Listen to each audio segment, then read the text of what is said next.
What's going on, guys? Welcome to another episode of Rainfall Review, the show where I cave to my viewers and review a game that's already been released in America when the JRPG I am playing is 100+ hours long, and there's no way I'm going to finish in a timely manner, so enjoy that. Happy New Year.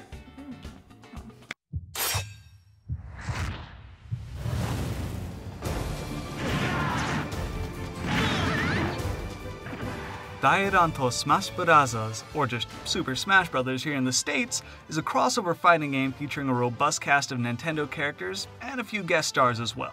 Well, the series' previous installment, Smash Bros. Brawl, had an incredible story mode that put you in the shoes of each cast member and let you battle your way across the combined universes of your favorite Nintendo franchises, leading up to an incredible final stage with your party members scattered through a maze, and you're left to collect as many as you can before taking on a satisfying final boss.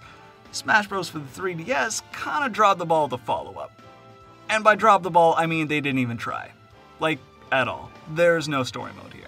Setting the bar so high with that 20-hour romp through a Nintendo Wonderland that lets you experience joy akin to frolicking in an open meadow with a litter of puppies, whilst eating pixie sticks and rolling on Molly, and then just leaving that bit out of the next game? Classy. Now, to be fair, the game theorists did just do a video on how all the Smash Bros. Games have an underlying lore, and even goes as far to guess the identity of Master Hand. It's a really good video, I encourage you to give it a look. But even taking this into consideration, the only real contribution to the lore this game provides is Master Core, the secret boss for beating Classic Mode on an 8.0 difficulty or higher. Spoilers? I guess?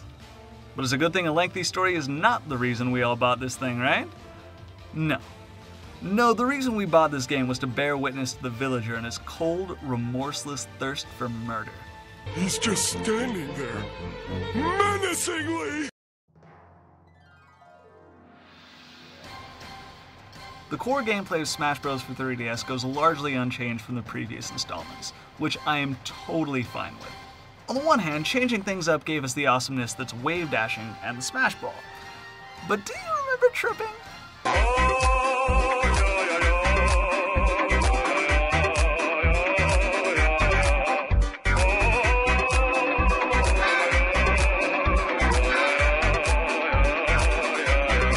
And now with that atrocity behind us, I am happy to report that combat is tight and rewarding. Even using the 3DS's little nub thing, I feel I can position my character exactly where I want them. Attacks feel snappy and responsive, and quick smashing without a C-stick doesn't seem to provide a problem at all. The 4-player matchups can get a little busy for the 3DS's screen, so I've found myself preferring more intense one-on-one matchups. Like I've said before, fighting games are not really my forte, but Smash Bros. Is a special breed. Perhaps it's because this franchise is more accessible than games like Mortal Kombat or Street Fighter. It seems a lot less demanding when it comes to the fundamental fighting mechanics, but it still offers a robust combat system capable of producing chess-like matches. Players who understand how to maximize their invincibility frames, remember to juggle their stale moves, and who really know their character are primed to get the most out of this game. Indeed, 1v1 matchups are where this game really shines. However, if you're 8 years old or you just fancy a seizure, feel free to hook up with 3 of your friends, turn on all the items, and bite down on a popsicle stick. The 3DS version has a variety of game modes available, including the standard classic mode, this time with a slight variant involving branching colored paths varying in difficulty, but all ultimately end up taking you to the same place. A challenge mode with both single and 2-player challenges, an all-star mode, and a host of others we've already seen before. But the standout new mode is Field Smash. This is where you and 3 others run through an environment similar to that seen in the Subspace Emissary, killing AI enemies for power-ups for various stat boosts for a set amount of time. At the end, you take the power-ups you've collected and you're pitted against the other players in a random contest of skill. Everything from a standard free-for-all to a foot race could happen, so you need to be mindful you aren't neglecting any areas of your stats. It's a fun mode to play on the side, but you're really going to be spending most of your time in the Da乱調mode. Or Brawl? Melee? For 3DS? I don't know what they call it in English. The mode where you and 2 buddies play on Final Destination with no items for 2 hours before promptly ending the friendship. You know the one. Fuck you, Landon. One of the few things that I'm really unhappy about is the return of copy characters. While there are not as many as there were in Melee, there are enough mechanically identical fighters to leave me feeling a little bit grumpy. Dr. Mario I never get too mad about, his ass is legacy, so I'll let it slide. However, Lucina is just a faster, more manly version of Marth. Either one of them would have been fine. But both? I'd forgive you for thinking this game contained native advertising for the Fire Emblem franchise. And Dark Pit. You hear that? That's the sound of Nintendo pissing in your Cheerios. How is he his own character? Zelda is a way bigger franchise than Kid Icarus, and Dark Link is relegated to a different skin for Link. Speaking of, they even have a Fierce Deity skin for Link.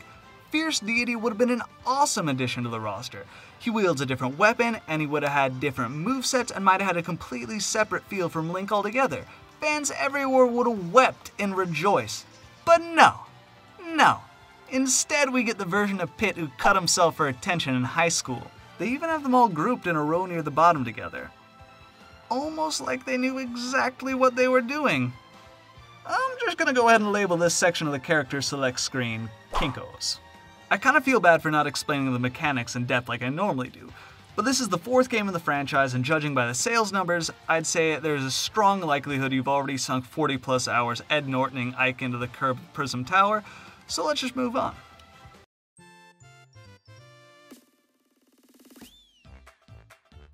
The 3DS version is a feast for the eyes. Animations are smooth and deliberate, colors are vibrant, and the overall polish of the title is nothing less than you'd expect from a staple Nintendo franchise. For reals, the only thing I can think of that would be as colorful and sharp as the visuals in this game would be a unicorn projectile vomiting into a bucket of broken glass after a night of jello shots. The art style used in this title worked out famously. I can only imagine how much work it takes to have realistic looking characters interact with more, interestingly proportioned cartoony characters like, I don't know, Sonic the Hedgehog, and not have it be completely offensive to the eyes. Really offensive. The sound design, again, awesome. The game score is an upbeat take on the classic theme, and the bashing, slashing, and smashing of the combat make each connection feel and sound mega satisfying. But the real stars here are the cast of characters. Well, most of them. They really went all out this time, creating an eclectic group of fighters for us to choose from by including plenty of unexpected additions to go along with old favorites. Rosalina, Little Mac, and Koopa Jr.? Who had any idea they wanted to play as Koopa Jr. till they locked eyes on his stumpy little legs with his Mushroom Kingdom equivalent of a Walmart rascal? I'm sorry, what was that? You said Bowser Jr.? Oh, that's funny, because it says Koopa Jr. here on my screen, so you're hereby cordially invited.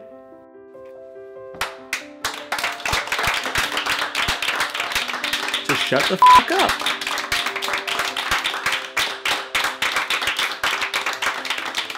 Speaking of, the Japanese version has a lot of different names going on in it. Mega Man is Rockman, Robin from Fire Emblem is Raffalet? I don't know, don't ask me, I speak Japanese, not French. And most of the Pokemon retain their Japanese names as well, those being Desardon, Gekkoga, and Pudding. I guess Pikachu just tested well in the West. Each fighter feels wholly unique in terms of character design, movesets, and the way they handle. I really had a lot of fun going through and giving them each a go as I sorted out who was going to fill that snake-shaped hole in my heart. Oh, I'll give you a couple hints on who it is.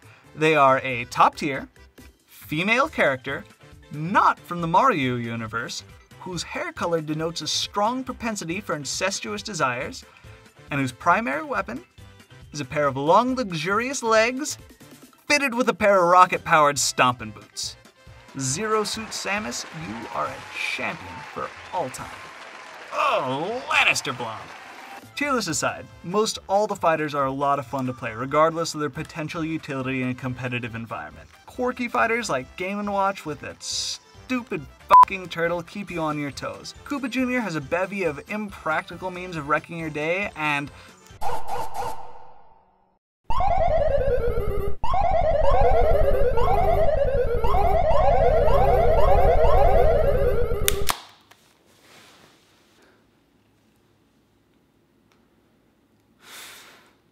you've laughed at me for the last time, you son of a bitch. All these years, you chuckled at my shortcomings, kept safe by Nintendo with no way for me to wipe that repugnant smile off that face of yours, you little shit. I'm gonna kill you. and then I'm gonna bury you in a pillowcase in my backyard, and every year, on the day I watched the light leave your eyes as I choked it out of you with my bare hands, I'm gonna visit the unremarkable patch of earth I left you in, and I'm gonna water it in a manner in which your species is accustomed to! Oh, you son of a bitch. Oh! Damn it! Fuck. Fuck!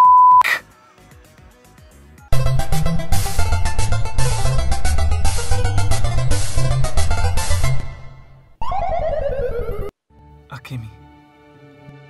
申し訳ない。俺の意志の弱さを許してくれ。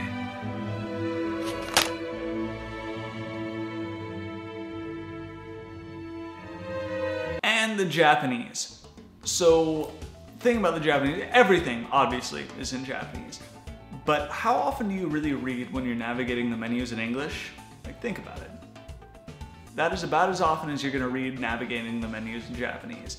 And for that reason, I would say just get it in English if you haven't already. I don't think playing this in Japanese is really gonna be any sort of benefit to your Japanese language skill, so just get it in your native tongue so you can enjoy it. Why am I telling you? You own it. Statistically, you own this game. That's all there is. So to sum up, the game is fantastic. Smash Brothers is one of my favorite franchises ever, and the fact that it's on my 3DS now and I get to play it while I'm like waiting on a train or waiting for class to start, it makes my day. The game is fantastic. It definitely gets a rating of this game is gold. No questions asked. So the high marks of this game include its combat, and it should, right? It's a fighting game, but it is tight, it is fun, it makes me happy on the inside. There's a solid cast of characters, you know, with an omission of Solid Snake, but hey, no one's perfect. And even though I didn't mention it in the review, the amount of collectibles in this game is off the charts. It's fantastic. It's gonna leave you with plenty to do for a long time. The only real downsides I have to say about this game is the fact that there are some copy characters. In 2014, I wasn't expecting to see anything of that nature, but there it is. And the game will end friendships, so enjoy that.